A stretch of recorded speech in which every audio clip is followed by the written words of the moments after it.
जिंदगी में किसी भी मसले का शिकार हैं तो उसका सिर्फ एक ही हल है, चेंज योर माइंड। आप यकीन करें कि आपके हर मसले का सिर्फ दुनिया में एक ही हल है कि यहां से अपने आप को तब्दील कर लें, आपका मसला हल हो जाएगा। खुशवंत सिंह है और इंडिया के अंदर थे, 99 की एज में इनका इंतकाल हुआ। एक बहुत बड़े ज़बरदस्त राइटर थे खुशवंत सिंह। इनकी एक किताब है, वो है lessons of my life. Lessons of my life, इसको ज़रूर पढ़ें आप। ये आखिरी किताब थी इनकी, लेसन्स ऑफ माई लाइफ, कि एक बंदा 99 साल की उम्र में फौत हुआ, उसने ज़िंदगी से लर्न क्या किया। उसमें एक तो वो कहते हैं कि रोज़ाना एक जूस अपनी ज़िंदगी में ज़रूर ऐड कर लें।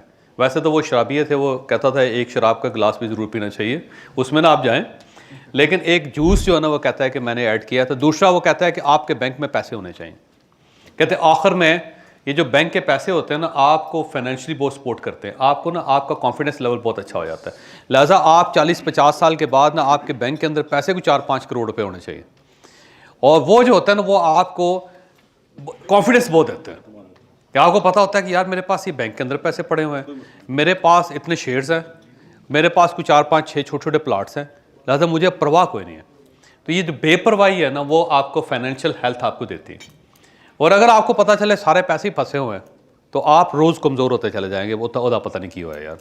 पता चले सीमेंट की बोरियां जो बाहर पड़ी और रात को बारिश हुई, 1000 बोरियां जो ना उनका बेड़ा गर्क हो गया। तो मेरे एक दोस्त वो जो मजीद साहब है ना, जो पहले आए थे, तो उस पर उन्होंने बेटे के साथ प्लाजा बना रहे थे। तो एक रात आकर कहने लगे यार मेरी सारी रात मुझे नींद नहीं आई। मैं क्यों?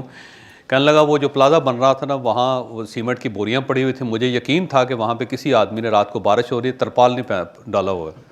कहता सुबह सुबह उठ के मैं नमाज़ पढ़ने से पहले वहाँ गया, सारी बोरियां ख़राब हो गई थी, मेरा पूरा दिन ख़राब हो गया। तो मैंने कहा तुम्हें किसने कहा था कि इस पंगे में पढ़ो? बेटे का काम है, बेटा जाने उसका सीमेंट है रखता नहीं रखता। क्योंकि जब आप इस तरह फंसेंगे ना तो फिर दोबारा स्ट्रेस वापस आ जाए। तो आपने अब स्ट्रेस से निकलना है, स्ट्रेस से जान छुड़ानी है आपने। एक और बहुत ज़्यादा इंपॉर्टेंट होती है वो रिलेशंस होती हैं कि 50 के बाद आपको रिलेशंस की बड़ी ज़रूरत पड़ती है। रिलेटिव्स जो होते हैं ना, ताल्लुक, ये बहुत आपको एनर्जी देता है, वो बड़ा इंपॉर्टेंट है इसके अंदर। लेकिन रिलेशंस को याद रखें कि रिलेशन जो होता है ना वो बड़ा ज़रूरी है, लेकिन उसको इम्प्रूव करना भी ज़्यादा ज़रूरी है। और इम्प्रूव करने से बेहतर है कि आप पहले अंडरस्टैंड करें कि कौन सा ऐसा रिलेशन है जो आपको तकलीफ दे रहा है। मेरे बहुत से लोग हैं, बहुत से क्लाइंट्स हैं जिनका रोज़ अपने बच्चों के साथ झगड़ा होता है। रोज़ मेरे पास है, मैं कहती यार बच्चे को साथ क्यों रखा हो यार तुमने? अगर तुम इरिटेट होते हो तो उसको साथ रखने की क्या ज़रूरत है? कहते क्या करूँ मैं? अगर लग कर उसको, तो तू जान तेरा काम जाना है। अपने आप को लग करके अपनी ज़िंदगी को सुकून में लेके आओ। वो क्यों अपने साथ एक पहिया लटकाया हुआ है?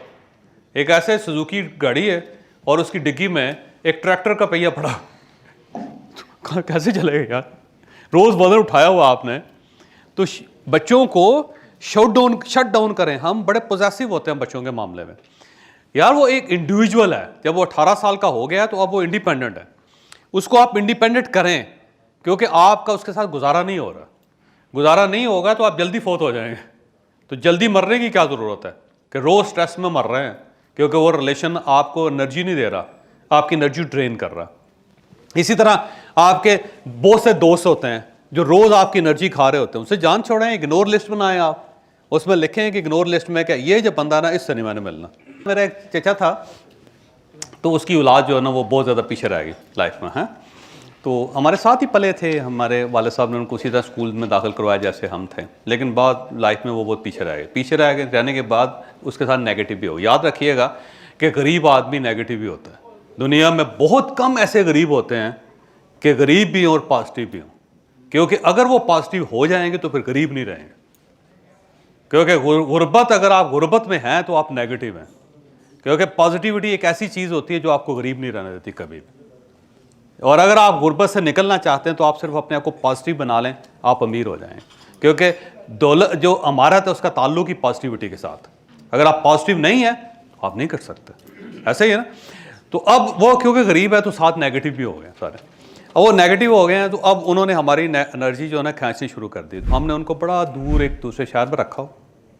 उनसे कहा कि भाई साहब ये एक बंदा रखा हुआ है, इनके घर राशन ख़त्म हो जाए राशन पहुँचा दें, बीमार हो जाए डॉक्टर के पास पहुंचा देना है, घर का किराया देना है फौरी तौर पे देना, हमसे नहीं पूछना। लेकिन उन्होंने कहा खबरदार जो हमें फ़ोन किया, क्योंकि जब वो फ़ोन करते हैं ना तो अगले एक हफ्ते हम काम करने के काबिल नहीं आते।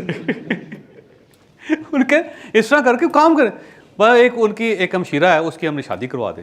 पहले उन्होंने कहा कि मेरी हमारी शादी, उसको उसने कहा जी बारात आती है इतने, उसको खाने लगे। उन्होंने कहा जी इतना हमें ना जहेज़ चाहिए, दे दिया।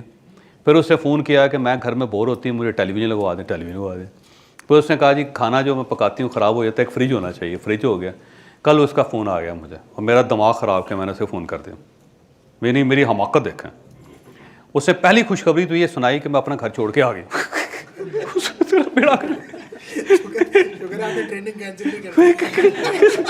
घर छोड़ के मैं क्या खैरियत? कहते जी मेरा खामद उसको मिर्गी का दौरा पड़ता है। मैंने कहा तुम्हें 2 साल वापस आए मिर्गी का। और मैंने कहा अब कहती अब मैंने वापस नहीं जाना। लो जी, अब वो स्काई लैब हमारे सर पे गिर गया, अब उसका हम क्या करें? मैंने कहा बिल्कुल ठीक है, वही बंदा है, उसी को फोन कर। खबरदार जो मैं ये याद रखें, हमारे लिए सबसे मुश्किल काम जो होता है ना, वो अपने रिलेशन को शट डाउन करना होता है, उसको मैनेज करना होता है। और आप जिंदगी में अगर ब्लीड करते हैं तो सबसे जो पहली चीज है, जो एटॉमिक हमला होता है, वो आपके रिलेटिव्स होते हैं, वो आपको खा जाते हैं। और इसमें अगर आपका कोई बेटा है वो नेगेटिव है, आपको खा जाएगा। बहुत लोग मैंने देखे अपनी औलाद के हाथों मरते हुए। इसकी वजह यह है कि औलाद दुख ही इतना दे देती है उस बंदे को कि बंदा फोत हो जाए। आपने बहुत देखा होगा, लोग भाइयों के हाथों मत मरते हुए मैंने देखे, लोग वालदैन के हाथों बच्चे मरते हुए देखे। उसकी वजह यह कि वालदैन नेगेटिव, और औलाद के हाथों बाप को माँ को मरते हुए बहुत है। आप लोग भी आज एक लिस्ट बनाएं, आपको दर्जन से ज़्यादा लोग मिलेंगे अपनी ज़िंदगी के दाएं बाएं जो अपने रिलेशंस के हाथों मर गए। उसकी वजह यह है कि रिलेशन से बाहर निकलना आसान काम नहीं होता सर, बंदे के लिए बहुत ज़्यादा मुश्किल होता है। जब आप डिस्टेंस पे चले जाते हैं तो फिर भी आप रोते हैं, और जब आप करीब होते हैं तो बहुत ज़्यादा रोते हैं। लिहाजा उसके लिए ज़रूरी है कि आप अपने रिलेशंस को कैटेगराइज करना सीखें, उनकी कैटेगरीज बनाना सीखें। आपको पता होना चाहिए कि किसके साथ आपने रिलेशन रखना है और किसके साथ आपने डिस्टेंस पे चला जाना है, वो आपका ब्लड रिलेटिव ही क्यों ना हो। मैं आपको ये नहीं सिखा रहा कि आप संगदिल हो, संगदिली लानत है, नहीं होना चाहिए। लेकिन अगर रिलेशन आपको खा जाता है तो फिर आपको क्या फ़ायदा उसका।